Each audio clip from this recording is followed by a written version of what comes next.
The unemployment rate dropped to its lowest level since 1969. Overall job growth was good but not great, and temporary help services posted a second consecutive month of increases. Hello, this is Bruce Steinberg of SteinbergEmploymentResearch.com reviewing September 2019 U.S. employment trends and developments. The unemployment rate declined 0.2% in September to 3.5%, a level it hasn't been at in 50 years. Although the size of the labor force expanded by only 117,000, the number of employed persons increased by 391,000 as the number of unemployed persons declined by 275,000, but there were 89,000 more people considered as not in the labor force in September. In other words, the labor force didn't grow much, but the number of employed people did, and the number of unemployed persons declined, so therefore the unemployment rate declined as well. The other side of the monthly employment situation was just as interesting. Although the number of non-farm jobs increased by 136,000 in September, and although this was off from August's increase of 168,000, it wasn't bad. Although a significant portion of August's increase was due to the federal government hiring more than 27,000 temporary workers for the upcoming 2020 census, the impact on September's employment numbers were marginal, with BLS reporting only 1,000 census workers were hired in September. The private goods producing sector was up 5,000 jobs in September, and that was all due to the contribution of the construction sector. In August, there was a marginal increase of 1,000 jobs in the goods producing sector. A year ago, in September 2018, it was up 38,000.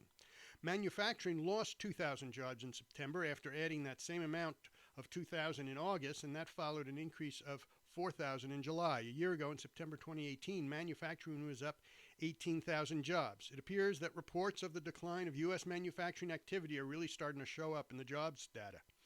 The construction sector continued to build jobs and gained 7,000 jobs in September after increasing by 4,000 in August. A year ago, in September 2018, it added 17,000 jobs.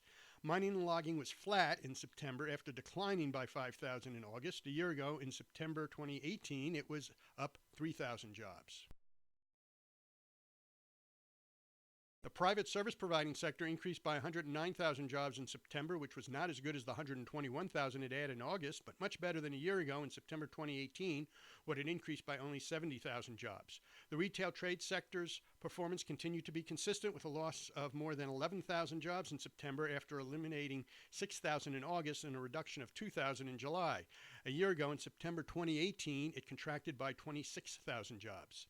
The professional and business services sector experienced growth of 34,000 in September, and that was less than the 43,000 it gained in August. A year ago, in September 2018, it was up 53,000. Computer systems design and related services, a subsector, was essentially unchanged with a decline of only 100 jobs. This was an abrupt change in the trend from the increase of 8,000 jobs observed in August. The education and health services sector added 40,000 jobs in September, and that was less than the 56,000 increase in August. Hiring in home health care services continued by adding 5,700 jobs in September, although less than the 7,000 increase of August. The total number of government jobs was up 22,000 in September. State government added 10,000, while local government added 14,000, and the federal government declined by 2,000 jobs.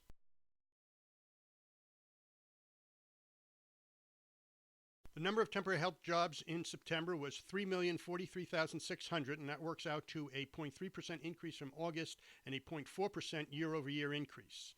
The 10,200 increase in September, along with the 14,500 gain in the previous month, means temporary help services is now almost back to the level where it closed out 2018.